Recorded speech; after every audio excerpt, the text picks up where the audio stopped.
Some clinicians treat pain, others unlock human potential. Tom Swales does both. The founder of the Advanced Movement Therapist certification known as AMT, he's raising the standard of care for patients and professionals worldwide. Today on DocStars. Welcome to DocPod's DocStars.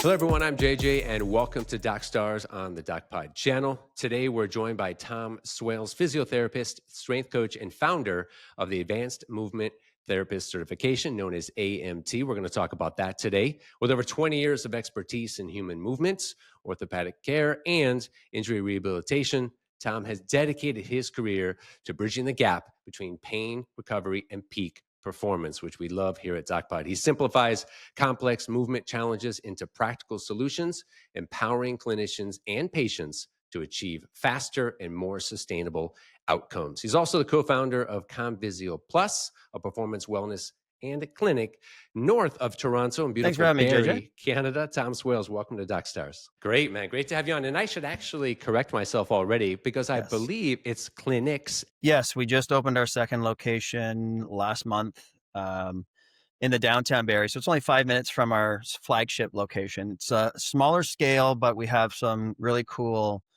AI integrated rehab technology and equipment that we're kind of bridging the gap between, from AI to rehabilitation. I feel like we've done a good job bridging the gap between rehab and performance. And now we're going after that new component that everyone's talking about these days is how do you integrate with AI? Because if you don't integrate, you're going to get left behind. Yeah, very, very true. We can talk about that as well throughout the conversation. We're going to still share some of your own personal stories later in the conversation. And this is great because you and I had a talk prior, and there's so many things that you're doing that resonate with me. And I think a lot of the stuff that we're doing at DocPod, which is a lot of proactive stuff. So I want to kind of mention this. When I was doing the research on you, I listened to a lot of podcasts. I went ahead and researched a lot of articles that you've been in, that you've given quotes in, and that you've kind of really described what it is you guys are doing. So I'm going to read to you a sentence, which I think kind of encapsulates or summarizes what you're doing. And then I want to break that down based on what, you're actually doing. So Tom Swales integrates the nervous system, biomechanics, and strength training into one framework, helping people heal faster, move smarter, and perform at their best by fixing the root cause, not just the symptoms. Is that kind of the thesis? So and I'd love to when I graduated, I'm an athletic trainer. I did my undergrad in the US. And I always knew going into physio, I'm like, I'm just going to be a sports physio. I'm going to be the orthopedic guy. I'm going to be the movement guy.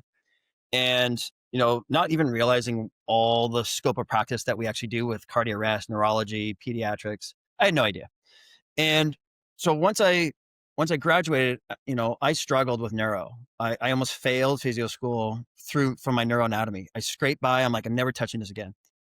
And then as my understanding evolved of the human body, pain, movement strategies, what works, why things work, I had to look at neuro again. I was like, okay, well, if I start looking at orthopedic pain, movement strategies through the lens of the nervous system, my world it got so much easier. It got so much more clear. And, using movement as a feedback loop of effectiveness, it started to guide me as to, okay, well, the body's telling me what it needs. Because when I do something right, all of a sudden the brakes are taken off because the nervous system's primary job is survival. When it feels safe, it organizes, it calms down, range of motion goes up, pain goes down, strength goes up. When it doesn't like something, we guard, we protect, things feel tight, pain elevates, right? So it's all about inputs and outputs from a simplistic perspective. And when I started looking at, every knee injury, ankle injury, hip, low back, chronic pain, it's all the nervous system. The nervous system's driving it. The nervous system's setting off the alarms of pay attention to me. Now, where the pain is rarely what's at fault.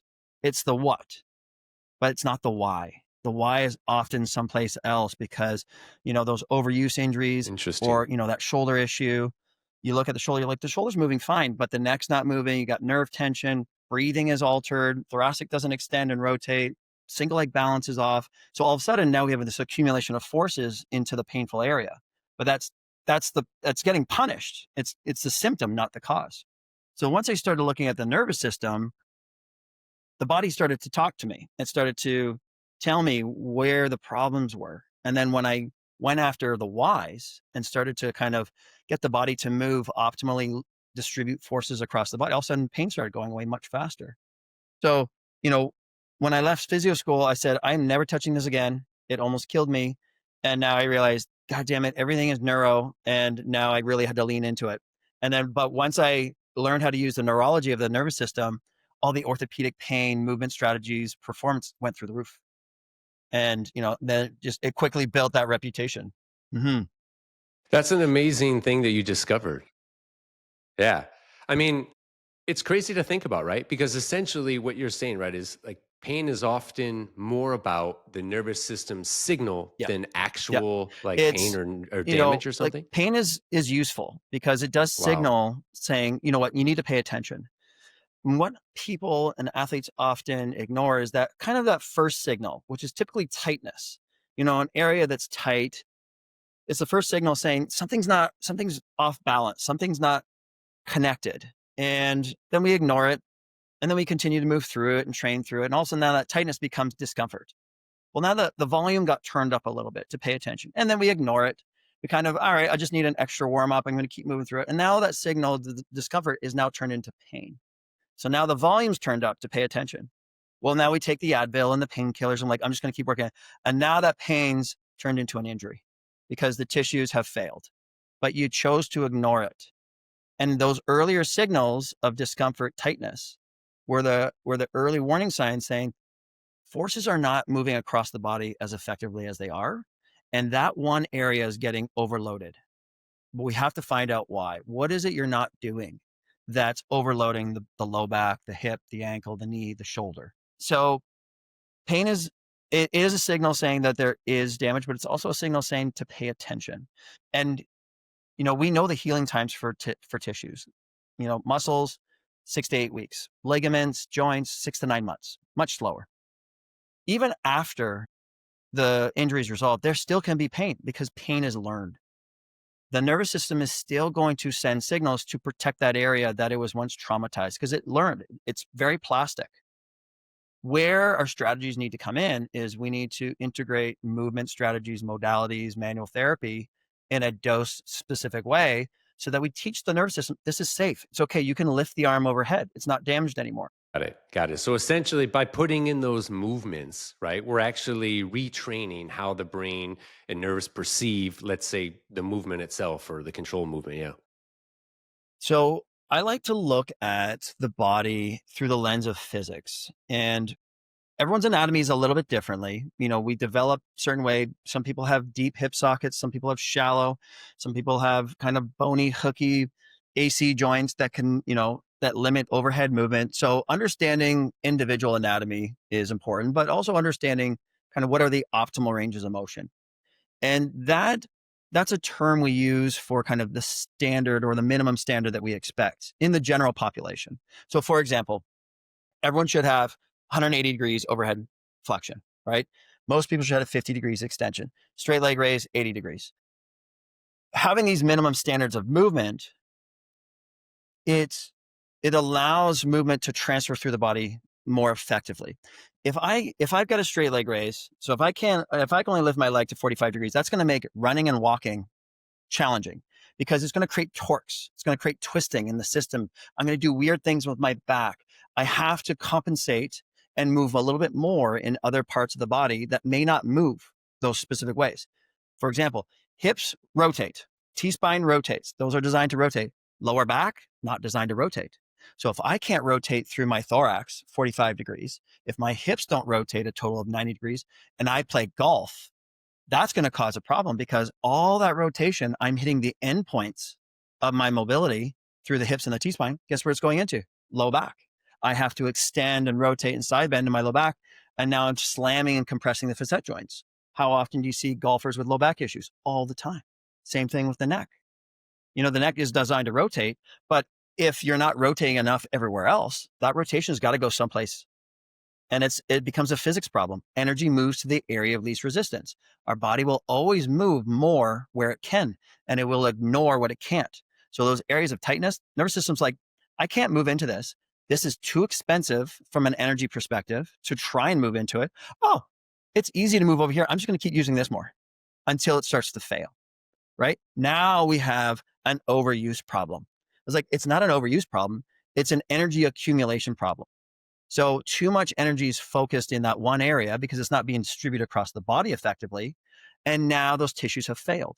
So then everyone's blaming, well, we just need to load the tissues and they need to be stronger. Well, in theory, yeah, but if you can manage forces more effectively through the body, you don't have to worry about overloading that tissue, because over time it will fail if you hit that threshold of failure. So that's how I look at biomechanics and movement: is what's moving, what can you move on your own? What can't you move on your own? Can I do it for you? Yes or no? And do you have strength? Can you, like, if I get your shoulder flexion up here, can you at least hold that against gravity or my resistance? So when I'm doing my muscle testing, I want to at least you have a minimum standard of at least locking the joint into place, so that if you end up into that position, your nervous system knows how to catch it and prevent it from going too far. Or if I'm throwing a ball, it knows how to decelerate it appropriately in the right positions. So from a biomechanics perspective, I just kind of revert back to what's moving, what's not moving, what can you do versus what can I do? So active versus passive range of motion. And are you strong? And is it symmetrical? It's actually more of a problem for the nervous system and the body if there's asymmetry, like significant asymmetry. So going back to that straight leg raise, if you can only do 45 degrees on the right, but you have 80 degrees on the left, that's a huge problem, because that's going to create torque. You go bend over, pick up something, you hit end range on the right, and it causes twisting in the low back. Again, what doesn't bend and twist? Low back does not rotate. So you try and do a deadlift or kettlebell swing, you're hitting tension on one side sooner, and everything moves into that side that moves better, and all of a sudden something blows up. Yeah, totally. Because if you think about it, there's a form of overcompensation there, right? As well. And what you talked about, having balance and symmetry is so Yep. important, because one area, for example, is stiff or weak, right? The forces get dumped onto another area. And so what I love talking about with you prior was that it takes that holistic body approach, right? You can't Everything's just focus connected. on one area or the other, because Coming back ultimately they're all to, connected, right? not just looking at the physics, but the neurology and survival perspective of the nervous system, the body will always preference what's strong. It always preferences what you can move into. Single leg balance is a great test. People come in, runners. I got left low back, I got left groin, I got left knee, I got left Achilles issues. I'm looking at single leg balance on the left, perfect. Single leg balance on the right, not so good. And they fall over. I said, okay, running is single leg balance ballistically with multiple times body weight. You can't stand on the right leg for more than 3 seconds with your eyes closed on the right. How well do you think running's going for you? And how you're probably, when running, you're probably loading up and spending a little more time on that left side, hitting the ground a little harder, because your nervous system knows this side's safer. I'm going to spend as much time on this side as possible because I have better control. And it's ignoring and protecting that weaker side until you get the signals in the body saying something's going on this right side or on this left side. But if everyone's just like, well, you've got Achilles tendonitis and you've got hip impingement, you got facet joint compression, great. Those are the what. That's what's causing the pain. Why are they doing it? And if you don't go look at the other side of the body, you're missing the whole reason. You can sit there and stretch and release and needle that left side all you want. As soon as they start going running, guess what they're doing? Same program, same software. You have to retrain the software that runs the hardware, or else you're not going to do anything different, which is, I'll wrap this up. One key thing, when anytime we're doing manual therapy, acupuncture, dry needling, manipulation, we're adding inputs to the system, and we're creating a window of opportunity for change. We're getting the system to start to calm down, relax. Oh, I can move into this. Yes, you can. But if you don't add on the proper movement strategies and exercises, nervous system, brain never learns a new way to move. And guess what? Things tighten back up within 48 hours. Oh, I got to go back to chiro. Oh, I got to go back to physio. Oh, I need my needles again. Because you're doing symptom relief as opposed to looking for root cause and fixing the problem. Yeah, and it's all about, like, what you talk about in terms of precision, right? Strategy here, knowing exactly, where you're looking to make sure you get that done. So where does strength training come into this? Because obviously there's movement, there's a lot of things going on there. We know muscles need to be strong, right, and stable to protect joints and tissues. But yeah, how does the strength when training we're adding focused on loads, this to I like to really use an assist it? acronym. So anytime we're treating, we're altering inputs. And then once we've got that window of opportunity, we integrate new movement. And then when we are happy with the movement, we reinforce it with load. So when in doubt, air it out. So alter, integrate, reinforce. Resistance training and movement strategies. So movement strategies without load teaches the brain how to move into those ranges again. It creates greater awareness. It creates, that freedom or path in which to move. And then once we're happy with what we see, we give it resistance, because resistance reinforces the movement pattern. This is why oftentimes when people are coming in, we have to strip away a lot of the loads, because anytime we move weight in a range of motion that's faulty, we're reinforcing the faulty pattern. So we got to strip it away, change how the body feels around it, integrate a new pattern, integrate new positions, a different posture that's more optimal for nervous system optimization or motor control. And then once we're happy with it, great, go pick stuff up, go move that weight, because now we're reinforcing. We're telling the brain, oh, we like what we see, so let's lock this in. That's where resistance training comes in. And it's got to be challenging. Not so much where, you're failing, you're falling out of position, the posture, everything's starting to shut down, but a 5-pound dumbbell is often not going to do it. If you're doing a hip hinge, you need a 50-pound kettlebell or whatever to feel different. A 5-pound dumbbell is not going to do it. A 5-pound dumbbell might be fine for a rotator cuff or whatever, but the weight has to be challenging, but not so much where you're creating compensations or failing. And this is where we instruct our clients, is when they feel the right muscles, when they can hold the position, and when they can breathe through it. If they feel pain, they don't feel the right muscles, and they can't hold position, practice is over. Or the weight's too much, or they go down to a lesser degree, or a reduced weight, or reduced position. And it depends day to day. Some days, hey, you might be really good. You might be able to bang out 20 reps. Other days, you might be only do 2, but it's got to be clean. It's got to be the same repetition every single time. Because if you get into fatigue, if the goal is 10, but you fatigue at 6 and you push those 4 more, guess what your brain remembered? Those 4 shitty reps. So now we're reinforcing compensations that we don't. Yeah, exactly right. I mean, form is going to be huge in all of this, and that weight might be different for different people. But like you say, you just gave examples of how you can test that to make sure you're doing it, let's say, correctly. So I love that. And I'm looking at here and how it all works. I'm looking at alter, integrate, and reload, right? Air it out. Okay. Enforce. Yeah, I love that. All right. So if you combine all three in a whole body approach, which you're doing, you're actually teaching the body and the brain to move smarter, right? It gets stronger, it's more efficient, healing sticks. And what I love about your approach is that, and we talked about this too, is a lot of this is proactive. I hear so much today about, okay, I have an injury and how do I treat that? And of course, when you have an injury, you want to treat that. But what I like you're doing is really on the proactive side, as well as on the reactive side after there's an injury. But on the proactive side, you're saying, listen, there are a lot of things we can do with movements, and the fundamentals of movement to kind of strengthen ourselves so that we don't even get to that point of having these injuries. I found the longer I've been doing this, the more I realize, the research shows the greatest predictor of an injury is an old injury. And I do agree with that when it comes to the previous injury. But what I'm seeing is the greatest predictor of a new injury is a lack of self-awareness. People come in, they don't realize they can't squat anymore. They don't realize they can't single leg balance. They say, well, I've never been able to touch my toes. Yeah, you have at one point, or else you wouldn't be standing. Every baby can touch their toes because what do they come in with? A crap load of mobility. They can put palms to floor. They come in with these little bags of bones and cartilage. And all of a sudden, now their nervous system starts to create tension and coordination to stack. Kids, babies have perfect posture until they start getting fixed into chairs, standing for too long, too much of one sport. Then they start to get imbalanced. But kids early on, they move perfect. They move perfect for what their abilities are because they have all the available range of motion. So people just aren't aware of what they're doing or not doing. As something as arbitrary as sitting at a desk all day, on the computer and looking, say, to the left, making notes.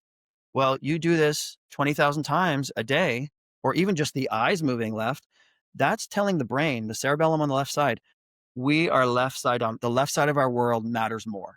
And then all of a sudden, they can't turn their head to the right. And it's simply because their eyes can't track over here anymore because their brain has learned to ignore this side of their world. So then they add a sport or they start going to the gym and they start getting all this pinchy left neck, pinchy low back. I'm like, you're left rotation dominant. What do you do at work all day? Is there anything to your left? Oh, yeah. And their eyes don't track this way. And all of a sudden we get their eyes to go here and it has nothing to do with their neck.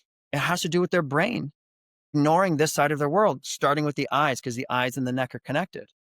And all of a sudden we get them doing eye exercises, rolling strategies to the right, and all of a sudden their low back pain on the left goes away. And it's simply because the eyes going left is firing everything up on this side more than this side. And then this side's down regulating. So once people are aware of what they're doing in their environment, they can self-correct. But it's our responsibility to ask the questions about their environment. What do you do? You hold a baby on your hip all day? Okay, well, that's probably why you're all left side bent and the neck is cranked. And, I'm not saying, drop your child, but we just have to do certain movements and strategies to counteract that. That's all we have to do. Oh, you're a hockey player and you shoot right. That means you're a very left rotation dominant person. We have to do a lot of right rotation stuff because you're not going to sit there and go shoot the other way to counteract that. But the strategies that we incorporate can create the balance again. And then when you go do your bench press, your squats, or your deadlifts, it's not creating any of that torque happening in the body that's causing the low back issues or the neck issues or shoulder issues. So once people are aware, of what they're doing, and then we have a screen we call a self-awareness movement scan that I teach to all my athletes. Very basic movements. Can you bring your chin to your chest? Yes or no? Any pinch, pain, pull? Up, rotation. Can you touch your toes? Can you back bend 3 feet away from the wall? Can you rotate? Does it feel different? Can you side bend? Can you squat? Can you single leg balance? Can you single leg air squat? If there's pinch, pain, pull in any of those movements, but they're kind of optimal, but there's any restrictions, we're going to go after the restrictions first. Oh, you know what? My left rotation feels different. Great. Is it your T-spine? Sit on the chair. Oh yeah, it is my T-spine. Great. Go do some rib openers, do some band pulls, and then go check your global movement. Oh, my low back's not pinching anymore. Great. Go do your general warm up. So something as simple as a very fundamental scan that takes less than 3 minutes. It's an amazing tool because it works on everybody. Now, depending on the athlete, like with my gymnasts, I have to add in a few more tests that are more challenging to them. Now, you'll be surprised. I work with Gymnastics Ontario and we do their skills camp. Mm. A lot of these gymnasts can't stand on one leg with their eyes closed. I said, ladies, you stand on a high beam 4 feet off the ground. Does anybody find a problem with this? And then we always look at it like, okay, we look at front splits and back bridge. And they always have one side that they prefer front splits. And I always know, I was like, okay, where are my left rounder afters and my left spinners? Okay, your front splits, you like to put your right leg in front, right? Yes. How did you know? And then my right rotators, you like to do the opposite. Yes. How did you know? Because when we rotate, that's extension. It stimulates the cerebellum, which creates extension. So they like to extend the side that they go in because that's the way they rotate. With them, we do some simple like rolling strategies. In the opposite direction, they start to rotate. Their front splits opens up symmetrically. Their back bridge isn't pinching their back anymore. So, you can pick off certain movements and movement tests depending on your population. That's an extreme range, but it can be something as simple as let's go after that one main restriction. Is it a mechanical joint problem? Is it soft tissue, or is it a motor control problem? Apply the AIR principle, alter, integrate, reinforce, and see how it cleans it up. And now the body's a little bit better balanced. And now when you go do your high acceleration stuff, your lifts, your higher intensity, you're less likely to hurt yourself because there's not this weird torque happening through the body. Yeah, exactly. And what I think is interesting is that what I keep hearing in our first conversation and again today is self-awareness, pay attention to what's going on, right? And listen to your body, because we hear this all the time. And I say it to a lot of my friends on the finance side. I'm like, you have to do a full self-assessment. You need to be self-aware of what's going on. But obviously for our health, it's so important because a lot of us, we just don't even think about these things. We just go from one to the next to the next. And so you really have to do a full self-assessment, right? And really pay attention, have that self-awareness. And I always tell people as well, a lot of this is just moving. I see so many people who, you and I talked about this, where if I'm sitting at my desk all day and I have a lot of work, I set an alarm, So every hour or 90 minutes, I get up, I go down maybe into a little Chinese squat, or I do some, mobility, stability exercise. I stand on one leg. It sounds trivial, especially when, we're all taught that, hey, you got to work out and go hard and all this stuff. And all that's important too. But if it seems like all these little tricks Yeah. and hacks There can really was, help, I right? Of can't just paying remember attention. the size of the study. It was a good size study where they looked at those who exercise for an hour a day, and then they took another group that does nothing, and then they did another group where every hour they did 60 seconds of something, like a little bit of a Tabata. So in an 8-hour day, 8 minutes total of exercise. The 8-minute day group was able to reduce blood pressure, arteriosclerosis, like a lot of these biomarkers, they did far better than the group that worked out for 1 hour and then sat for 7. So it's those little workouts that keep the circulation going and keep everything dialed in, has a greater impact on our overall health than the 1 hour hard workout. And so, no, because you're like, That's amazing. it's I don't only think a 1 lot of minute. us would think Yeah, but that. you're doing that 1 minute with such intent and intensity and focus. You do 20 push-ups, 20 air squats, 20 crunches. Well, multiply that by 8. You just did 160 repetitions of each. Like, when you go to the gym, are you doing 160 reps in the squat? No, you're not. So your intensity went up, your volume went up, and your frequency went up. But you didn't have to go to the gym and sit there. It's not always about, there's multiple things or variables that we can manipulate: intensity, frequency, duration, right? And it's just pick one. And if you're stressing the body just a little bit, just enough outside of comfort, there's adaptations that are going to happen. Your body has to get stronger. The cardiovascular system has to adapt. It's got to improve oxygenation to the tissues because you cause a little bit of stress. And it doesn't have to be max squats. It doesn't have to be, it just has to make you huff and puff a little bit, feel a little burn in the muscles, and, sweat a little bit, increase the core temperature. That's it. Like our bodies don't need much for a stimulus, but it does need to go outside of that comfort zone. And when people are just like, well, I walk 5 miles every day. Yeah. How long have you been doing that? Oh, for 2 years. Is that hard for you anymore? Probably not. And you probably adapted after 6 weeks because that's what the body does. It adapts to the stress. And then once you've adapted, it's more efficient. So guess what? You spend less calories doing the same thing. You need to now jog a little bit or run or sprint or add some kind of little stressor that is signaling the body, ooh, there's an emergency. Ooh, we might die a little bit. And then all of a sudden we get stronger. But people, they miss that. They get too caught into this is comfortable. This is my routine. Yeah, but there's no signal. There's no signal to adapt and get stronger anymore because it's too easy. No. That's right. That's right. And you want to be too comfortable. I'm not saying you want to be in pain, but you don't want to be that comfortable. You want to get your heart rate up. You want to get a sweat going. And I also like the idea of the frequency model because, as you said, if I'm doing 20 push-ups each time and I do that, I get 160. But the reality is most people, if they go in the gym, they might do a set of 20 and be done. So by getting that habit, right? And so much of this is habits, Tom, making sure you do this day in and day out, something. And also, to speak to what you're saying, mixing it up because our bodies learn. And like you say, now I'm not getting any benefit because I haven't increased, It's, decreased, made a change, right? If you treat strength like a skill, like throwing a baseball, hitting a shot, whatever it is, you stay away from fatigue. Like you're trying to learn a new skill. You never go into fatigue. You always leave a couple in the tank, right? Because as soon as you get into neurological fatigue, well, what are you going to do? Start creating compensations that you now have to break. So if we say you want to get better at pull-ups, say your maximum's 5 and you want to do 20 in a month, set up a pull-up bar. Anytime you walk past that pull-up bar, you do 2. You leave 3 in the tank, or maybe 3, depending on the intensity. Now you walk past that bar 10 times in a day, you just did 30 pull-ups.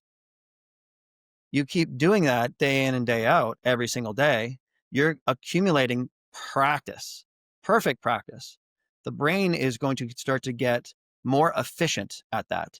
It's going to strengthen the myelin. It's going to strengthen that neurological connection, the joints, everything, as long as you do it the same way. You go test that in a month, you might be at 10 reps. Oh, great. I just went up 100x'd my max pull-ups to 10, simply from, that random practice repeatedly throughout the day. And it takes you a total of 20 seconds to do 3 pull-ups every time you walk past that bar, or push-ups, or whatever it is, pistol squats. Pick a strength skill that you want to work on that day and just bang out repetitions. And then watch how much easier it gets when you go retest yourself in a month or so. It doesn't have to be complicated. Yeah, I started even doing something similar Yep. where, in between Sure. sets, I don't Yep. like to take a long rest. I like to keep my heart rate up high, right? So I'd rather go really efficient for 45 minutes without breaks. I see all these guys and women, they do a set and then they sit on their phone for 5 minutes and then they do another set. And I'm in and out of there in 45 minutes, but I haven't taken a break. And one of the things I incorporated, I think, is what you're Sure. talking about, where if I'm doing Yep. some sort of set of something, Yep. in between, I'll get down on the floor and I'll do like V-ups, like kind of Yep. partial sit-up type stuff. And I'll just knock out Yep. 10 or 15 of those. Then that's almost like my break. And then I'll go back to do what I was doing. And it doesn't seem like a lot, but when I Yep. do that 10 times, Yeah. So boom, I it just knocked out depends. 100, So 150, if you're right? training as a power lifter, Olympic lifter, it's max output, right? Intensity is very high. So therefore rest needs to be about 3 to 5 minutes, depending on how close that is. Most people at the gym are not training for that. They're doing their 8 to 12 reps, they're getting their pump on, and they go sit down. No. Because they're probably working more for aesthetics and for hypertrophy. Hypertrophy is much easier than strength, power, speed. When you're looking at high performance stuff, it needs to be more methodical. It needs to be more well thought out. But hypertrophy, you need one of 3 signals. You need mechanical load, metabolic stress, so like that lactic acid burn, or hydrogen ions, or muscle tearing, eccentrics. One of the 3, and the muscles will get bigger. So that could be 3 reps, that could be 30 reps. It doesn't matter.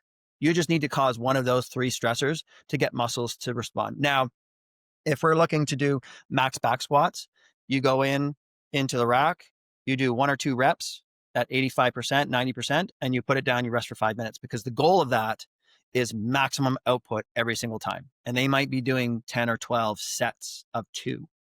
So it depends. But for most of us, you're doing your bench press or your pull-ups. Yeah, do your 5, get on the floor, do some crawling, do some core work, do something that doesn't interfere with that. So I'm not going to go do pull-ups and then deadlifts. Why? Because they're both pulling exercises and they're going to fatigue out my grip. So I go do pull-ups, I go do deadlifts, I go back up pull-ups. Well, those are going to suffer because I've pulled and I've overtaxed my grip with 2 pulling exercises. But if I go do pull-ups and say pistol squats, well, I kept my upper body out of it and I've done something for my lower body as a lower body push. So they're not interfering. And then I can go do some core or some crawling. And then I go back up to pull-ups and I'm still hitting my 5 reps with perfect form.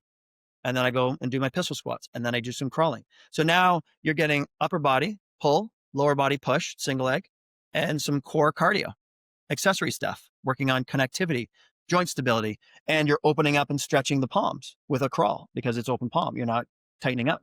So we're working on mobility at the same time. So that's a perfect little circuit. You do that 5 times. Well, that's a full body workout. And then your next round, maybe you do kettlebell swings. So lower body pull, push-ups, upper body push, and then maybe some side planks or some chops or some lifts or whatever. It's like rotation stuff, work in a different plane of movement. That right there, those 6 exercises, your A and your B block, done.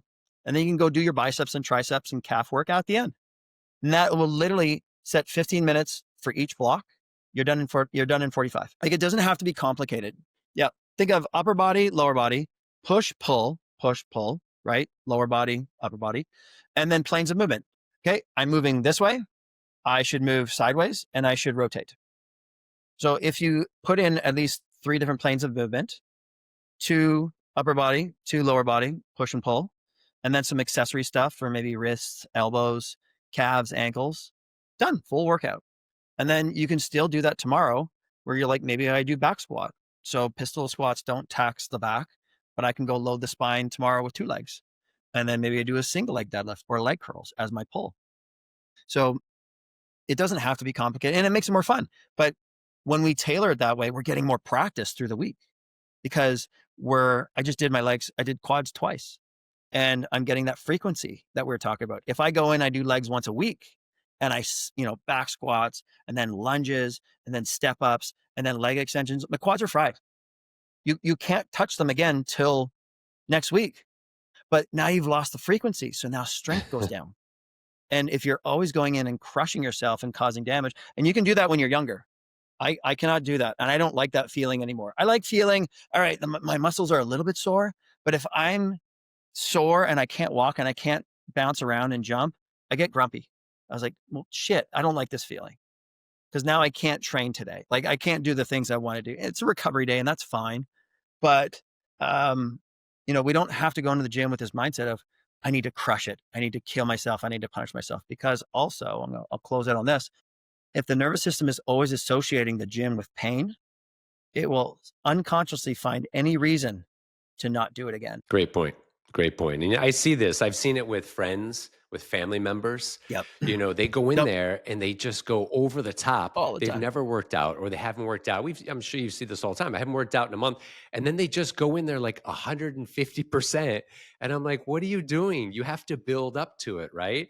And then all that happens is they get so disgruntled with it, and they call me and they go, yeah, I did that and I'm over it. I'm injured. I'm tired.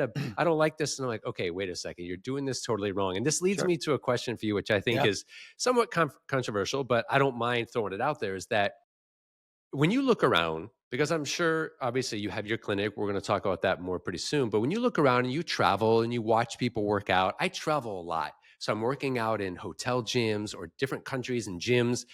And I swear today, with the amount of information that we have and the amount of misinformation that we have, I have never seen a time in my lifetime where I see more people doing things that I'm like, what is that? And I will literally take a picture because I don't want to discount it. Maybe they're doing something I haven't seen, which is unique. But how much of this stuff that you see people doing, because you're in this industry, this is your profession, are we, as the patients, the clients, are we just totally getting it wrong? We're really good at that as practitioners. We get fancy techniques and mechanical models and to explain what's going on from a neurophysiological perspective.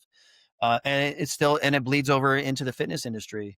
And we once had a physical education in school where you're climbing ropes and you're doing gymnastics. And I'm 46, so they take all those away because people fall and hurt themselves and parents sue.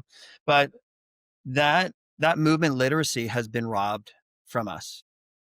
Even now with, my kids are, my daughter's 11 and my son is 9.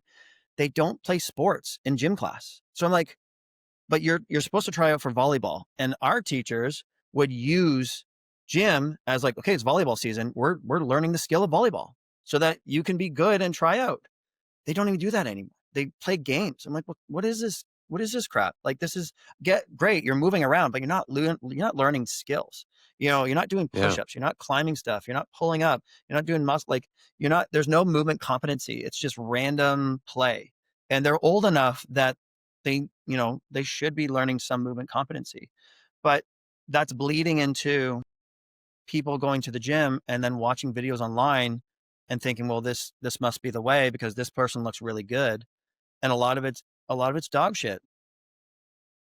If you stick to the fundamentals of pick up things that are relatively heavy, carry them, get on the ground, move around there, push-ups, crawling, side planks, try and climb over something and squat a lot.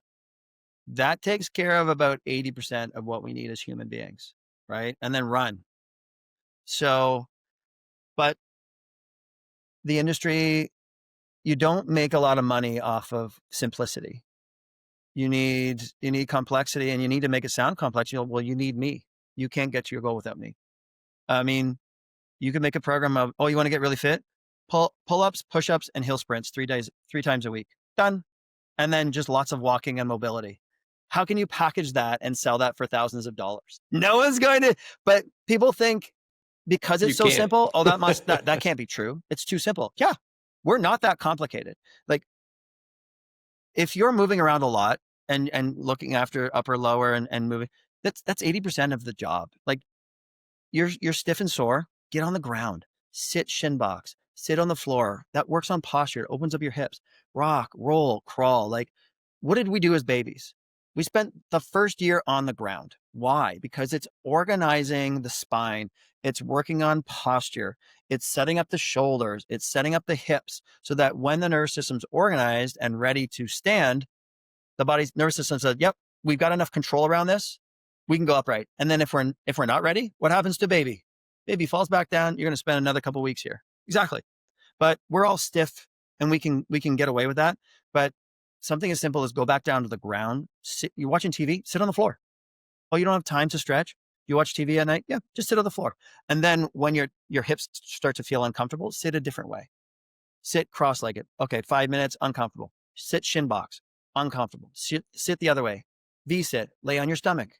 Right there, you just did a bunch of stretches for your hips, low back, and you worked on your posture. And I didn't tell you to do anything. I just told you to sit there on the floor for 20 minutes during a show on Netflix.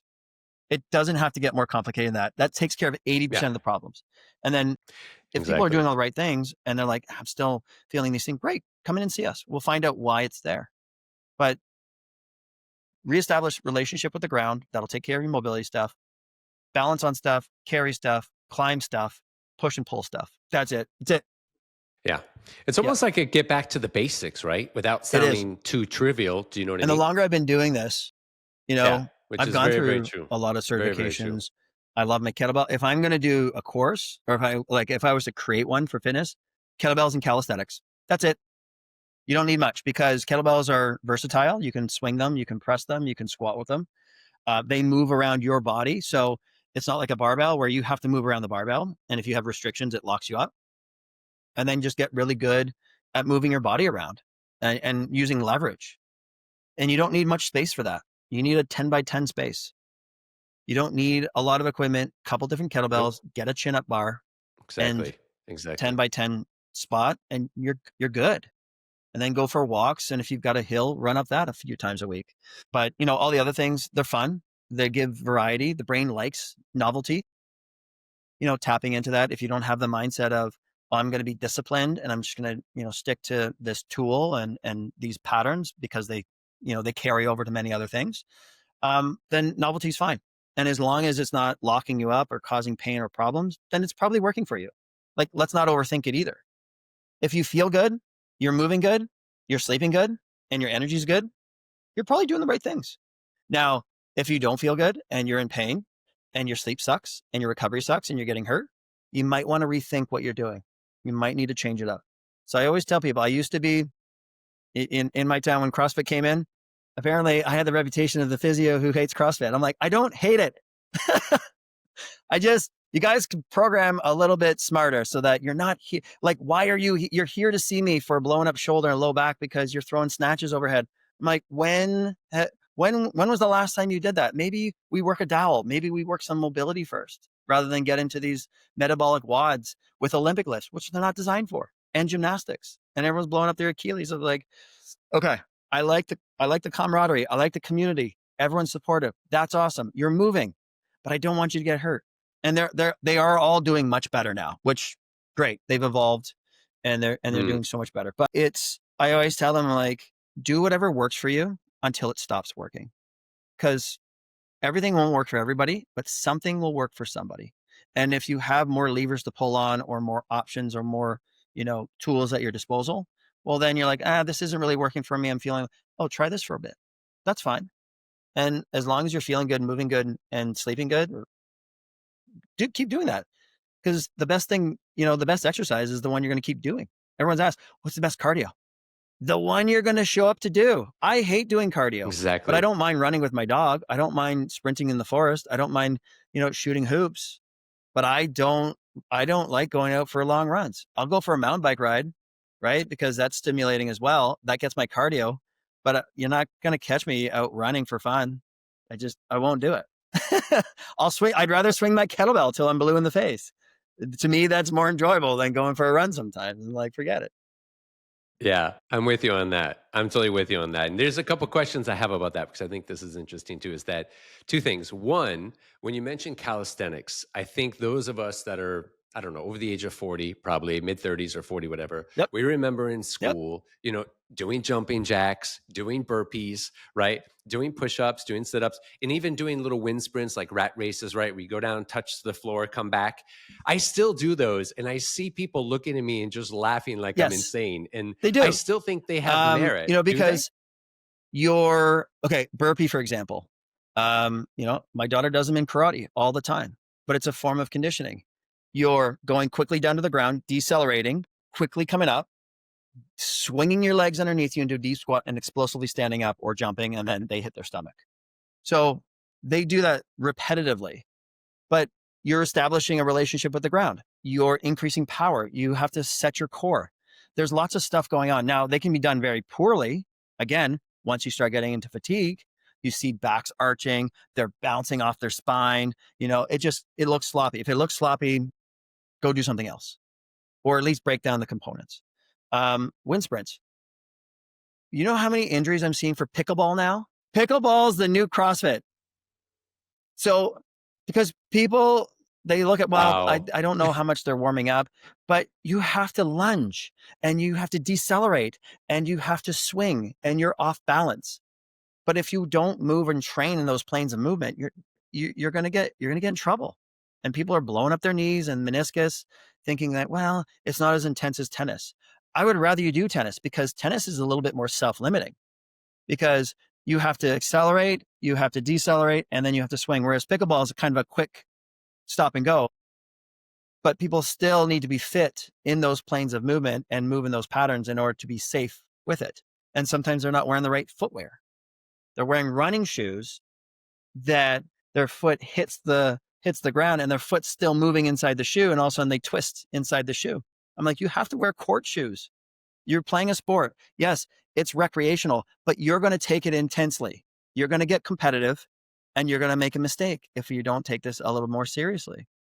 So yeah, that's my rant on that. So No, but I agree yes. 100%. And also, when you think, Yeah. no, but it's true. Also, the older we get, there's going to be more injuries, we know. And so, people listening right now or watching us, when you watch this podcast and this conversation, is that first of all, warm up. I see so many people literally, I'll go at Yep. 5:30 in the morning and I know everyone just rocked out of bed and they're there at 6 a.m. and they go right to benching like 250 pounds. I'm like, do you want to warm up at all? And I know Yes. there's injuries that happen. Yes. And of course, you can get away with that when you're younger to a certain degree.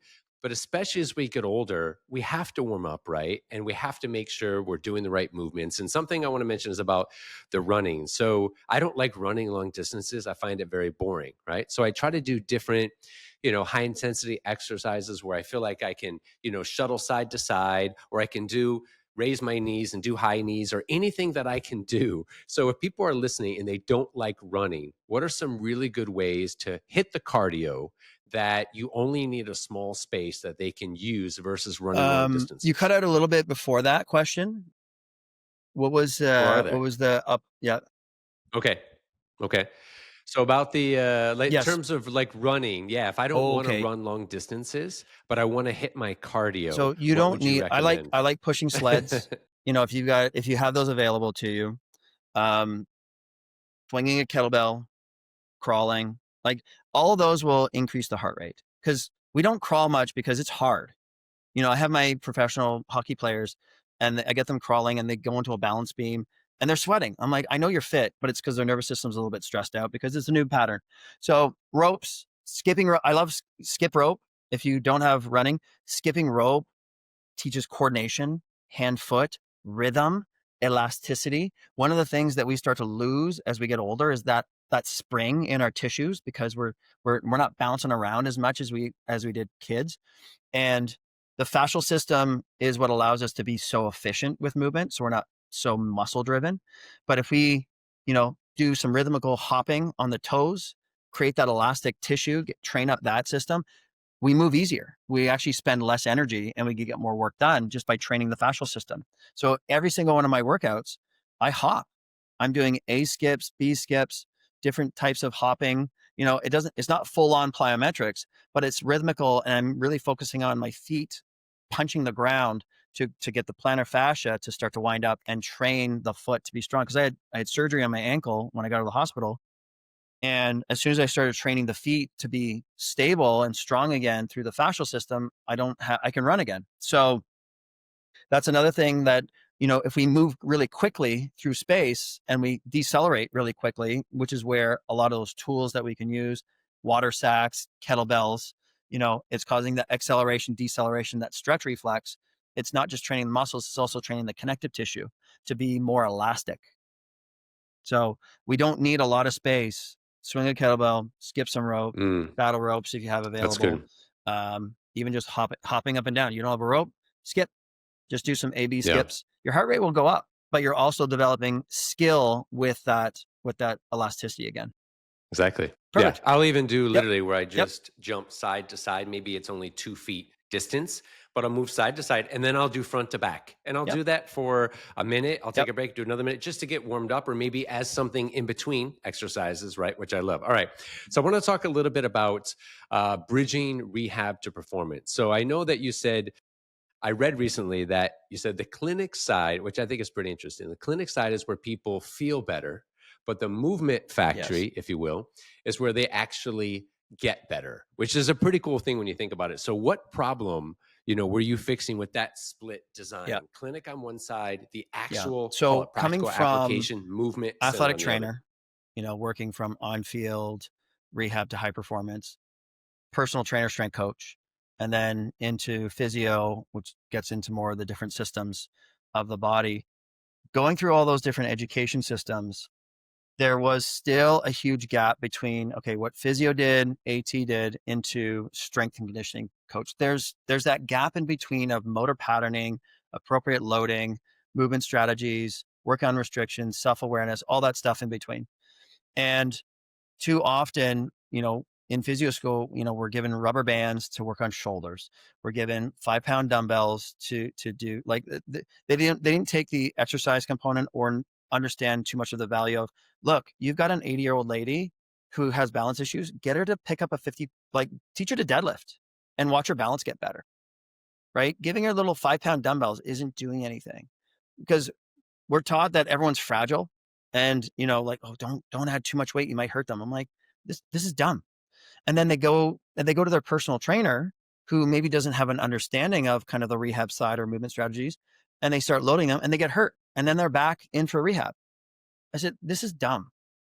So going and doing all the movement certifications, kettlebell, calisthenics, gymnastics, doing all the manual therapy, the acupuncture, the fascial release, whatever it is, you know, manual therapy and needles, that's your tool to reset. Movement is your end goal. You got to get people off the table.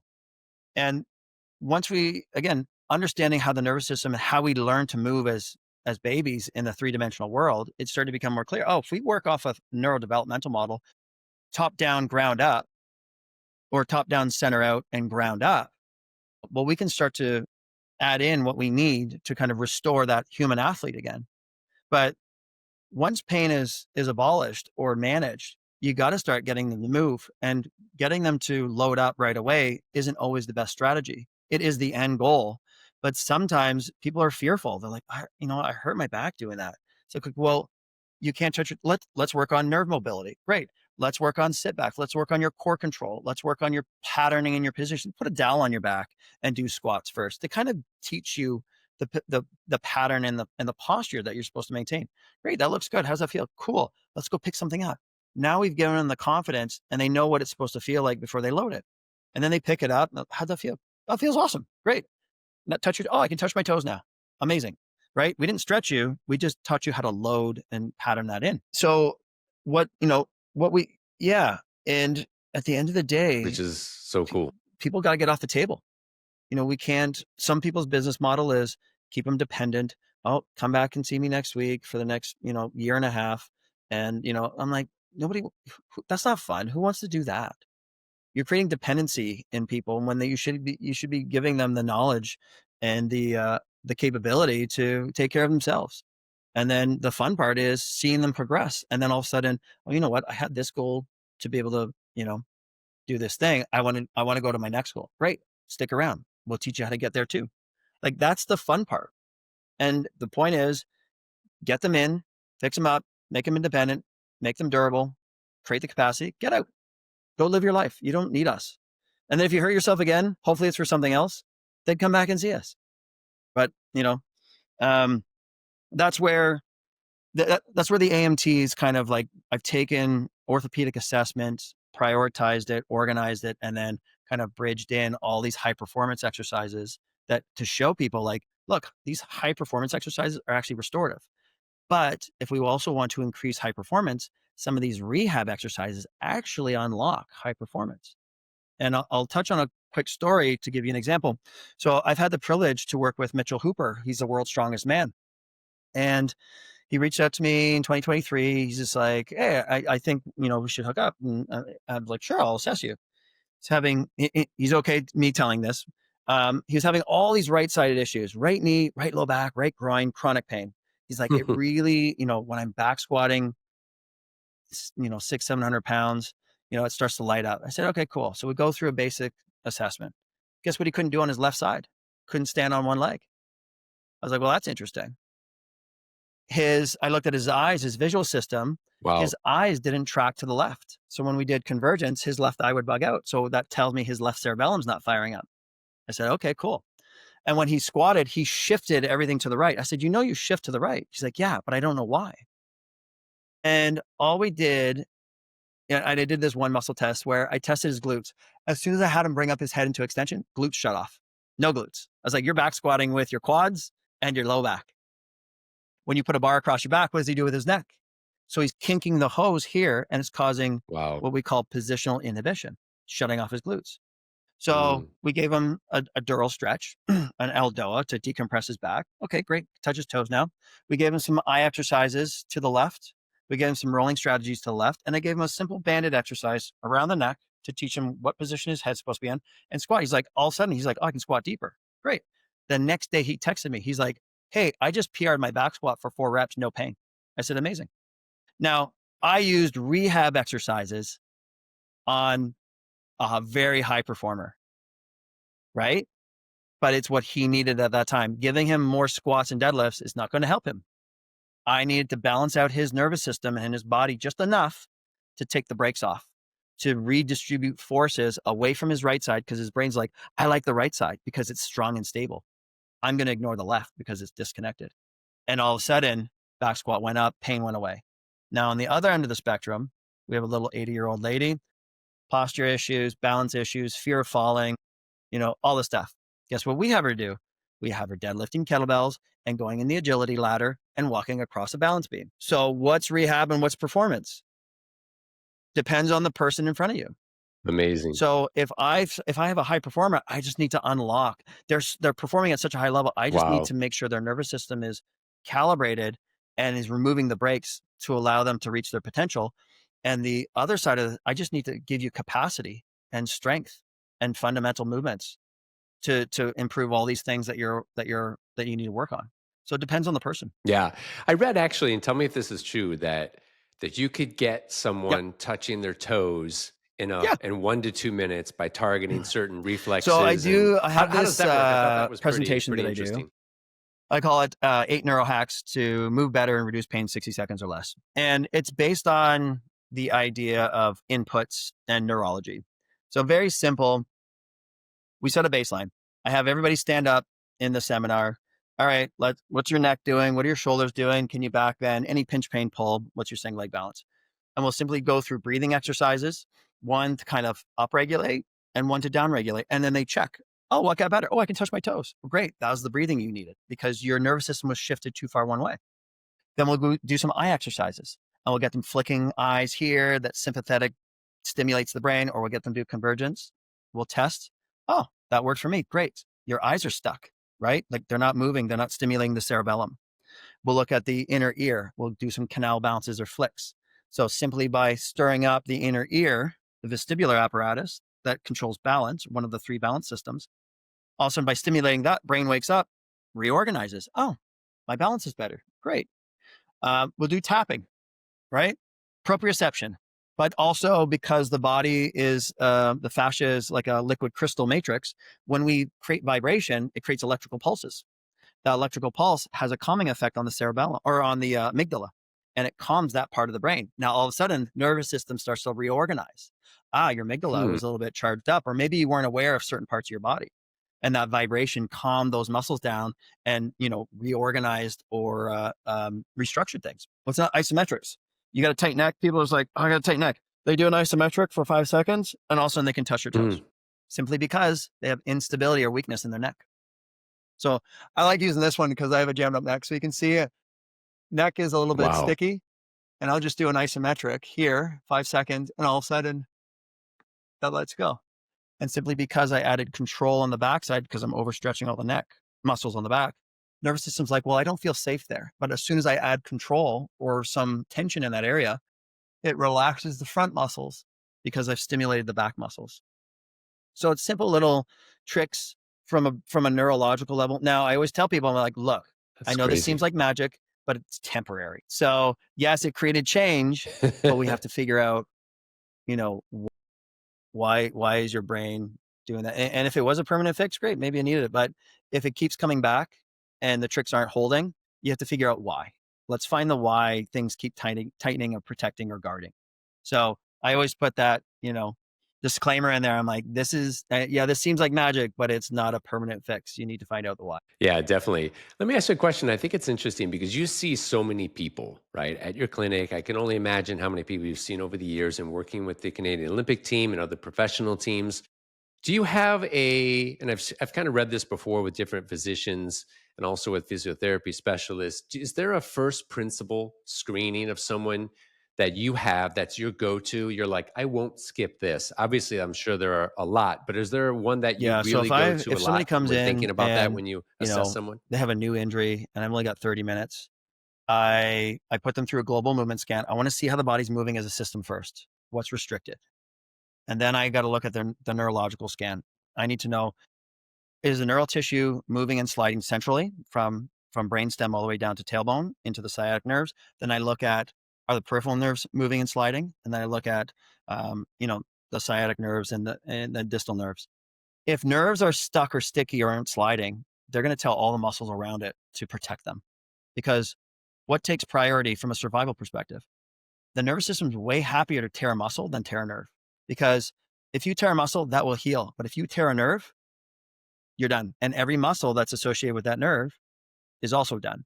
So simply from survival, the brain will always protect neural tissues and it will sacrifice a hamstring, a knee, anything to protect the neural tissues. They take up 30% of all the resources. Nervous system, 2% of the mass, 30% of all the resources. So from a survival perspective, it's pretty important. And where are all those nerves? They're all central and they're always covered and protected with stuff. So I use that global movement scan as kind of my feedback loop for effectiveness. I want to set my baseline. What are we working with from a systems perspective? Then I look at, I not only do that for myself, but I also do it for the client. I'm like, oh, see how you're restricted there. Oh yeah, I do see that. Okay, cool. Then I got to look at how are the nerves all sliding? What's the electrical communication? So I do what's called myotome testing. And I'll test the neck in different positions to see if I'm kinking the hose and they shut down, or if I'm putting stretch on the hose and see if they shut down. Then that tells me, okay, when I lift their head into extension, their lower back is also compressing and I lose some of the hip muscle nerves. Then I know I'm like, we need to create space. If I put their head in flexion, it puts stretch on that tube on the cord, and then we lose muscles. Okay, I need to create mobility. So a lot of times people are sitting, they don't realize they're compressing and pinching on neural structures until pain and tightness start to come in. Muscle, I always tell my clients, muscles are dumb. They're only doing what the brain tells them to do. And it's often to protect, stabilize, or compensate. And if you go in and you start needling and stretching without finding why that muscle turned on, you might be causing more harm than good. Because if you don't find out the why, it's going to come back. And maybe at that moment, you took away protection. Maybe that muscle was turned on to protect a nerve that's got a disc herniation. I've seen this before. People are getting their upper traps all needled up and they just expose the disc herniation. I was like, what? Had that physio found out why that tone was there in the first place and did a proper neurological screen, they would have found the disc herniation and the myotomal problem. and they wouldn't have touched it. Interesting, So, interesting. and So then that's, you yeah. start picking off the pieces and the parts and see what's not moving again. Well, it comes back to just physics of physical therapy is, well, this T-spine's not rotating, this hip's not rotating. Let's work on those parts and pieces, get them to distribute forces more effectively, and then reintegrate them. Yeah, I think that's interesting because earlier we talked about overtraining, right? A lot of people get into a habit of where they overtrain. But when I think of overtrain, I think those of us that aren't educated like you are on this, I think of, okay, I'm going to overtrain physically. But actually overtraining and burnout are also rampant in, athletics, as we know. Is there a neurological cost of constantly pushing beyond our limits is what I'm hearing? Yeah. So our body, the physical body can handle a lot. And when we start to see kind of overtraining or overreaching, it's more neurological. It's more the nervous system. Remember what exercise is? It's stress, right? But then you add on poor sleep, maybe a fight with a spouse, maybe, a fight with your kids. That's still added stress. So now we filled up that stress cup and then we go train. And now the stress cup is overfilled and it's spilling over. So now we have injury, disease, chronic fatigue, lack of recovery. So if we're not managing kind of stress in that stress cup effectively, it's going to spill over. And oftentimes it's neurological. It's either central, peripheral, or both. And the nervous system will start to increase blood pressure, increase heart rate, decrease grip strength. There's lots of metrics we can use to see if the system's overstressed. And these are some of the things that I'll measure with my athletes every single day. They come in, all right, go do your grip strength. What is it? It's good. Blood pressure is a little high, heart rate's a little high, and then they do an objective or subjective score of, stress. Sleep wasn't great. Stress is high. Energy's low. Mood is low. Ability's low. I'm like, okay, it's an easy day. So there's lots of ways to kind of monitor if we're getting into that overreaching or overtraining before it becomes a problem. Because if you keep pushing, you dig a deeper and deeper hole that you have to climb out of. And once the nervous system starts to dive into that hole, it's sometimes hard to climb back out. Now you need more time to recover. Well, if you need more time to recover, that's less frequency for training. Well, you're going to fall behind. But if you just took that one day off or maybe reduced the intensity that day, maybe it was a day for plyos and heavy lifts, but you're like, yeah, we're going to do yoga, mobility, balance work, and then do that tomorrow and then watch how much better it is rather than force. Just because it's on the paper doesn't mean you have to do it. You still have to work with what the body's telling you in the nervous system. The nervous system's not stupid, right? It's designed to keep us safe. And if we learn to work with it, it can be an amazing tool to know if we're moving in the right direction or whether we need to back off. Yeah, and I don't think a lot of us think about it that way. And not to go down a rabbit hole, but speaking of grip strength, I see all the time now online, there's a little bit of marketing geared towards it. It's a leading indicator of longevity, right? Yes. Again, Sure. we could go down a massive rabbit hole, but we Yep. won't. I just want to say one thing about that. So if I'm at home and I go down to my local gym or anywhere for that matter, can I simply test that theory out or practice it by just seeing a bar at a playground, wherever, jumping up and just holding on to it for a certain period of time? What am I looking at? What should I do to try to measure that? So we'll use hand grip dynamometer. Hand grip strength is a metric for potential strength. So just because you have a strong Mm, grip doesn't always necessarily equate to, yeah, I can push and pull a bunch of weight. But it yeah. is a nice indication because the hands have such high real estate in the motor and sensory cortex. It means you can utilize a grip reflex to create tension in through the arm and the shoulder. I'll use a test on my clients to show them how important the grip is. So, if they're doing open palm bench press, great way to blow the shoulders out the backside. But I wanted to emphasize, like, I'll get them lay down, like I could grip my hand really sloppy and I can pull their shoulder out of the socket. I said, now crush my hand. And all of a sudden their shoulder locks in and I'm pulling their whole body off the floor. I said, that's a grip reflex that our children have. So if we are utilizing the grip reflex, the harder we squeeze, the more potentiation we have. The neurological system starts to connect the whole kinetic chain. It takes it seriously and it packs and it connects our shoulder and our upper extremity to the body. So now we can generate tension and force from the body, not just from the arm. But if I take a sloppy Mm, grip, I can pull the shoulder, everything's disconnected. So an example of this is when my kids were little, knowing this, whenever they wanted me to swing me or swing them, I made sure they had a firm grip on my thumb and I would watch their shoulders, boom, pack. All right, I know the shoulders are connected and I can swing you. But if you grab a child by the wrist, they can't utilize that grip reflex. You'll dislocate their shoulder or their elbow because they can't utilize that grip reflex. And the foot works the Hmm. same way. If you have a weak foot, which is our foundation, it needs to be able to grip the ground and screw into the ground. Now, reflexively, the hip muscles hold the hip in the socket. The hand and the foot work the same way. There's 5 muscles of the rotator cuff, and there's 5 deep muscles of the hip, and they work reflexively from hand to foot. Interesting, interesting. Okay, so I want to transition a little bit. At the end of the show, as we get closer to the show, at the very end, I want to talk a little about your personal situation a couple of years ago. I think that'll be Mm, very interesting for people to hear. But also, yeah, we'll talk about some myths later. But right now, there are kind of myths and misconceptions. And on DocPod, we try to make sure we kind of cut through that with evidence, right, and data. And I think a lot of people, we talked about this earlier in the show, they think that injuries are random, right, or unavoidable. And I'm not saying sometimes they aren't. sure.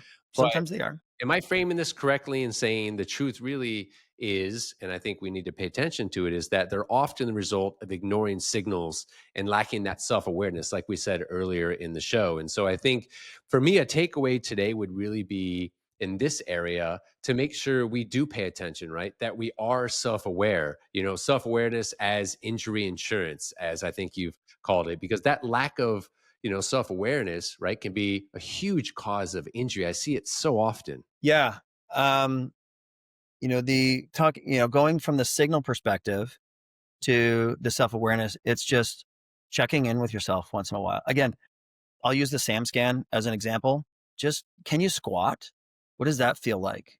Can you bend forward and pick up a shoe? Can you, look over your shoulder at the back wall? Like, do you have sufficient rotation? Is it symmetrical? Having some form of, we'll call it movement check-ins. Is it just a good try? Single leg balance. Just look at your balance. Something simple like that. Can you stand on one leg with your eyes closed? Just check in. If you can't, why?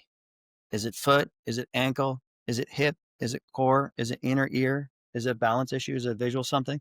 But if we leave them unchecked and then all of a sudden, we're playing a sport or we sprint or we do lift something and all of a sudden we tweak something, that could have been the cause. Maybe that deficiency or lack of mobility or whatever you want to call it, maybe that was a contributing factor. Is it for sure? I don't know. But to me, being proactive is at least checking in to see, do I have these fundamentals in line? Do I have my minimum standard? For me, as I get older, I have baselines of movement. Can I do one muscle up? Can I do a pistol squat? Can I do a backflip? And if I can, can I deadlift 2 times my body weight? If I can do those, great. I haven't declined. But if I can't, I got to train up a little bit more to make sure I hit those baselines again. So having a movement minimum standard, and that can be anything that people want to set, I want to make sure I can at least do 20 push-ups or 5 pull-ups or 20 air squats. Set a movement standard that you are going to stick to, that if, when you go test that, you fall below it, you have a little bit of work to do because you fell below that standard. But setting a baseline, setting a standard for what you want, you don't know, where you want to go until you know where you are. But how do you know where you want to be unless you check into where you are right now in this moment? And, do you want to be better than what you are right now? Maybe you got worse. And that is aging. Our body is looking for entropy. It is constantly looking, it's degrading. But we can mitigate that by applying the right stresses to the system so that it's constantly stimulating the body, saying, hey, we're not done here yet. We still have work to do. Mhm. So we got to do some repair work. We're going to adapt to these stresses. But you got to check in with yourself and have some minimum standards. And pay attention, like we said. I And pay mean, I attention. think Tim Ferriss used to say it all the time. What gets measured gets managed, right? Yeah. And write And it when down. what you manage, And yeah. What you manage, you exactly, can because improve upon. that's right. And so you Peter have to pay Drucker. attention. Yeah. Exactly. You have to pay attention to it. So Yeah. I also think growing up, even when I was in gymnastics in high school, we heard a little bit more about, mobility, right? We heard a little bit more about stability, but I feel like for most of my life, until the last 10 or 15 years, it was always about flexibility, right? And I think some people, myself included, think that flexibility we thought was the key to preventing injury, right? Of course, stretching is great, but flexibility will get you there. But what does the research say for you on a practical application? Because you're there every day. What does it really say about two other areas I hear so much about? And we've already talked about mobility and stability as really being maybe even having a greater priority for some of us. It goes hand in hand. So somebody who has a lot of mobility, but a lack of control or stability, they're going to feel stiff. They're still going to be limited. Mm, But if you add, so we'll use my yogis, for example. They stretch a lot. That's all they do. I had this one mhm. lady, she would come in, she's like, I got back and neck pain. And I was like, okay, do a touch your toes. She puts her head through her legs. I'm like, okay, all right, what's your extension like? She does almost a full back bridge. I was like, okay, cool. So there's no mobility issues with you, but you're having pain in your neck, your back, and your shoulders because she stands at her job. So she requires some degree of postural control, strength, and endurance. I said, okay, well, there's no manual therapy that needs to be done here. What do we have her do? We have her crawling, carrying stuff on the balance beam, creating tension. Well, her back and neck pain went away and her flexibility got better. So we added, because she's so bendy, she's stretching away all of her Mm, strength. But there's a point to which the nervous system's like, I'm not going to let you go any further because you might tear something or you might move into a range that you do not own. So by applying strength now through that range of motion, her pain went away, but her flexibility also got better because she had the strength to not just fall into these positions, she had the strength to move into these positions. So her nervous system took the brakes off. Say, yeah, okay, great. You have strength and control here. I'm going to let you go here as much as you want because I can trust you. But if we just focus on stretching, we're lengthening, essentially, we're weakening the muscles unless we add load that we move in through that full range of motion. This is where, again, you want to increase strength. Well, you got a power lifter who's got tension everywhere, and all of a sudden you get his hips to move a little bit better. He's squatting more weight. So again, it depends on the person in front of you. And those are two opposite ends of the spectrum. Someone who's very stiff relies on the connective tissue to be stiff so they can move a lot of weight, but they got low back and neck pain. And then you have the yogi who does yoga 9 times a week. Yeah, 9 times a week. The math is right. And I was like, wait, 9 times, but there's only 7 days a week. wow. Yeah, on the weekends I go in twice. I was like, good God. I just needed to give her Take a control break. back. Yeah, I needed to give her strength. I said, you need to do powerlifting stuff. And then the powerlifter, you need to do yoga stuff to create space to allow your nervous system to move a little bit more efficiently. But when we are adding mobility or range of motion, it's important to be strong through that full range of motion. So we could say that dips is both a mobility and strength stability exercise, so long as it's not causing pain, because I'm improving shoulder extension and I'm developing strength through that full range of motion. And then if I add on some shoulder extensions or some kickbacks, even better, because now I added control on the backside of the muscles. So to me, they're not separate. They typically have to be put together, but then also knowing, am I applying mobility stuff to these parts of the body that don't move enough because they're not meeting that minimum standard? Or are they moving too much? I need to add some control, which is stability and strength.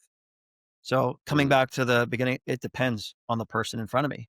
But for me, the way, I like to see the body is just like move well, move often, make sure you're strong through the range that you're available, and do it a lot. yeah. And again, like we've talked about, I think throughout this show, every person is different. So this is not, Yeah. we can't paint a brush for every single person. Yeah, So, it's we're tough. giving general, yeah, we're giving General. general, yeah, exactly. Advice here from you and topics and everything we're covering. But at the end of the day, we're all different. And that's why, I can go in and I can plug in information into AI that I think if I want to try and self-diagnose, which I don't recommend, I think it's great to advocate for yourself and have knowledge. But at the end of the day, there are incredible experts out there like yourself and others who will look at you and say, okay, you're different than JJ, who's different than David. And so everybody is different. So that's always important to point out. So I want to talk real quick about at the end about your personal journey and resilience, because I read about this and I find it pretty interesting. I think it was just literally a couple of years ago, Yeah. 2023, you had a near Yeah. death experience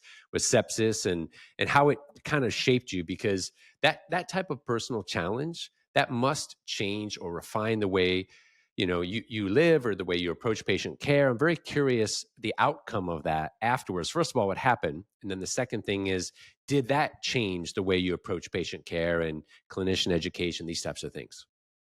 Yeah. So 2023, June 2023, I got hospitalized for sepsis, went straight into toxic shock within 48 hours, liver, kidneys, heart, all down to 20%. They had to put me on dialysis because I rhabdo. I had clotting disorders. Toes went black. Oxygen to the tissues was failing. Yeah, Wow. I was on respirators. It got messy really quick.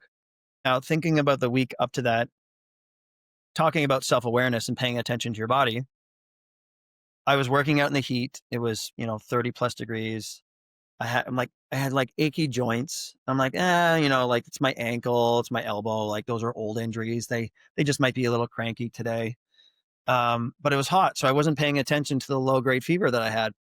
And, I thought what I had was a sinus infection on the Sunday, moved into my throat on Monday. Then it was gone by Tuesday. I'm like, okay, I feel fine. Did another workout outside. They felt a little bit off. Thursday felt fine. Went into work. By Thursday afternoon, I had full body chills. It was, 35 degrees outside with the humidity. So I was just freezing. Went to bed, woke up Friday, felt terrible.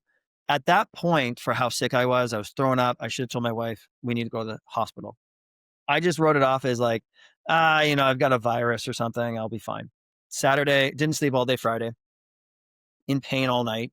Again, one of the red flags that we ask, any night pain, like anything unrelenting. I had this pain in my spine. I was just like, I didn't sleep all night. I was in the hot tub at 3 a.m. Saturday, I said, well, let's go to the clinic. Maybe one of the physios can settle it down. Didn't, by the time I got back home, I couldn't move my neck. I was like, you need to call an ambulance now because I'm Mm, thinking meningitis. yep. So they came with the morphine to try and settle the pain because it was unreal. And then that night, everything just started to collapse. But I had a lot of specialists at that hospital that summer. They happened to be there and they saw what was happening really quickly, saw that it was sepsis from strep, and they got me the right antibiotics. But a lot of damage I was in the ICU for 10 days. They had to cut me open here, dialysis, 3 to 4 liters of fluid off me every day. Kidneys started coming back. They told my wife she's going to be on dialysis forever. My toes went black. They thought I was going to have things amputated. And within 2 weeks, I lost 50 pounds because all my Wow. muscle liquefied. I was 220. I went down to 170. But I went from independent, everybody coming to me, going to gymnastics, lifting heavy weight, working on the course, writing a book, all the stuff. It it stopped me in my tracks. I was in the hospital for 5 weeks. I had to relearn how to walk. I had to relearn how to do everything. I had a catheter. I couldn't do anything on my own. Relying on now everybody to do everything, which was very humbling.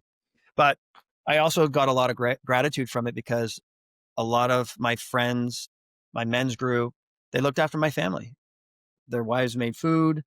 They would come in and check on me. Even when I got out of the hospital, my wife could call them to babysit me because she's like, I got to go run some errands. Can you come and look after Tom? So they would come by. But yeah, like I had to do surgery on the ankle because that got infected. It was a big mess, but I had enough energy with my walker to go from the bed to the couch and read a book for that month at home. And I would do as much as I could. I would go out in the yard and, I have some calisthenics equipment. And I would just do like 10 little push-ups or walk on my crutches. But I literally had to rebuild from the ground up. I had to rebuild my body. So I used my system and I had amazing colleagues that would come to the house and work on me. I did IV therapies. And within 5 months, I was back up to 215. Mm. But the connective tissue took a while. The ankle was still a huge issue, but it really forced us to kind of take a step back and reprioritize because my kids almost lost their dad. My wife almost lost her husband. And a lot of the specialists that were there, they said, you're lucky. Because I said, well, what were my odds? Kind of being a smart ass. They're like, oh, less than 20%. I was like, oh shit, I was sick. They're like, you were Wow. super sick. A couple of them shared with me there were 4 other people that came into the hospital, same hospital, that summer with sepsis, less stuff going on. They didn't make it. So I was 1 of 5 at that hospital. And it was even greater odds that I came out with all my limbs, because most people, when they get sepsis, they get flesh eating disease. Wow. Now I look at that and I'm like, oh, okay, that insurance policy of looking after my health for the last 40 plus years, it paid off. And it was a wake up call for a lot of my friends who, they're all in their 40s. And they're like, I don't know how did that happen to you? You're so healthy. I'm like, well, the only reason I'm still here is because of how healthy I went in. And they're like, I don't know if I would have made it. I said, I don't know if you would have either. But like, I make sure my sleep's dialed in and my nutrition, and I do the cold plunges and I do the saunas and I exercise and I do all the hard stuff. Because when a hard event comes at you, it's not that hard, because you're like, I do hard stuff. Like, I'll get through it. There wasn't a point in time where I'm like, oh, I'm dying. I'm like, I'm super sick. I'll get over this. I never knew. And it could have been, ignorance was bliss, right? Because my belief came before my ability. Had somebody's just like, oh, your husband's not, we got to see after 7 days. We'll know, because that's what they kept telling my wife. She's like, is he going to be okay? We'll know after 7 days. We'll know after 7 days of whether he's going to make it or not, type of thing. So, Wow. I couldn't imagine from her perspective, seeing me there with a resting heart rate of 155 and, hooked up to everything. But yeah, there's lots of lessons, gratitude. Incredible.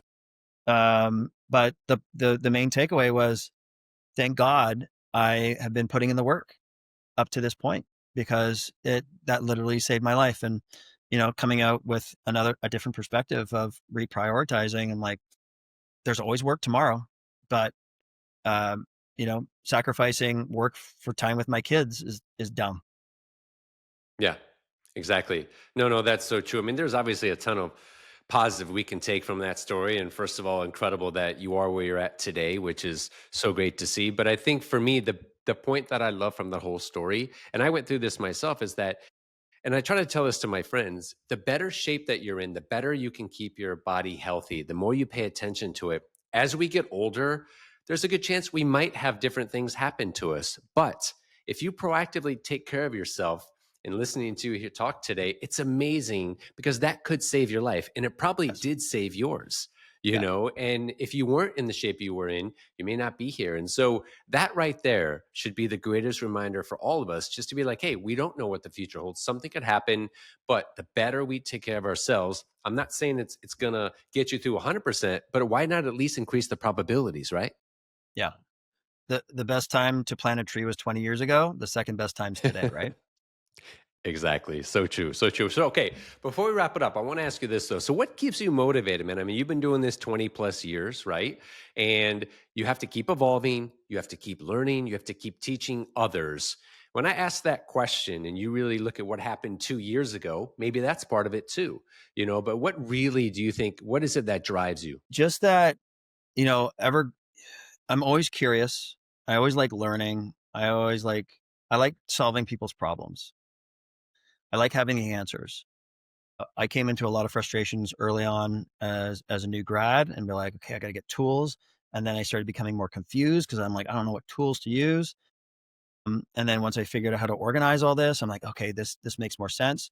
But if I can provide value in the profession that I love, and teach others, you know, just to see things a little bit differently, then they can continue to evolve what they do and contribute back as well.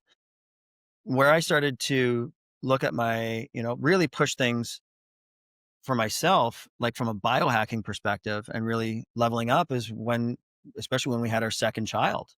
So it's like, okay, like there's more that's demanded from me. I want to be the best version of myself for these two little human beings. And how do I get more energy? How do I get more productivity? How do I still stay present?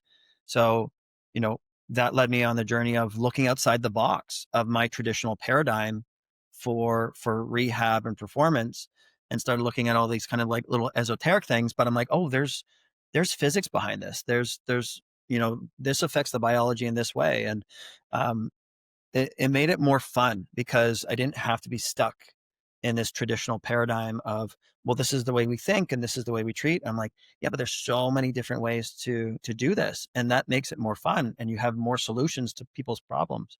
And if I can educate people a little bit better, thinking outside the box, whether they're a client or a student, and when they get it and when they see it apply and it create the change that they're looking for, that's fun for me now. Like seeing other people succeed, it's so fun. Teaching my kids how to do stuff when it clicks, you're like, oh, this is awesome. So that's what keeps me going.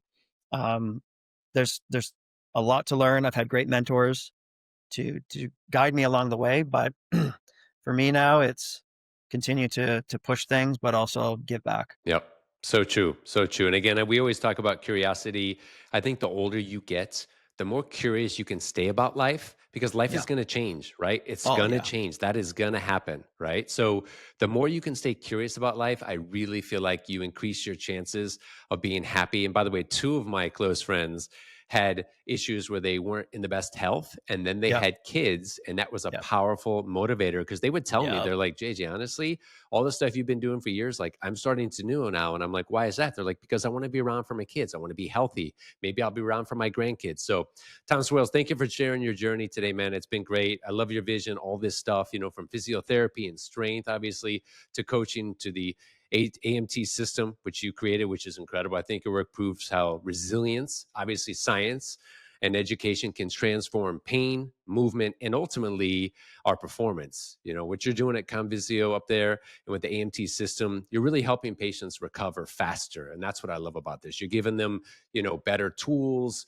You're raising the standard of care. And this is so important. So again, keep it going, bridging the rehab with performance. I love that. All of this stuff is amazing. Thanks, Tom.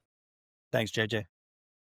Really, really great job. All right. Before we go, we'd like to leave the audience with our key takeaway today from this discussion with Tom. We actually call it the clear signal here on DocStars, and it's about this. Healing and performance are not separate. They're actually one continuum. That's kind of what we talked about today, and that's what we learned. And what Tom Swales has shown us is that true progress comes from mastering the fundamentals, integrating the nervous system, as we discussed, and also training the whole body in harmony. It's all connected. So again, organized assessment frameworks like AMT reveal the root cause, while active progression ensures lasting change. When we move beyond symptom chasing and passive care and actually create resilient patients who recover faster, perform stronger, and remain empowered, that goes a long way. And of course, we continue to go from there. So a special thank you, as we said, to the one and only Mr. Tom Swales. Thank you, sir. And again, please like and subscribe, everyone. We always have a lot going on here on DocStars and the DocPod channel. As always, follow us at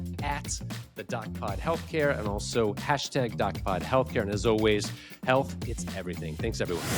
Celebrating the world's best. This is DocPod's DocStars.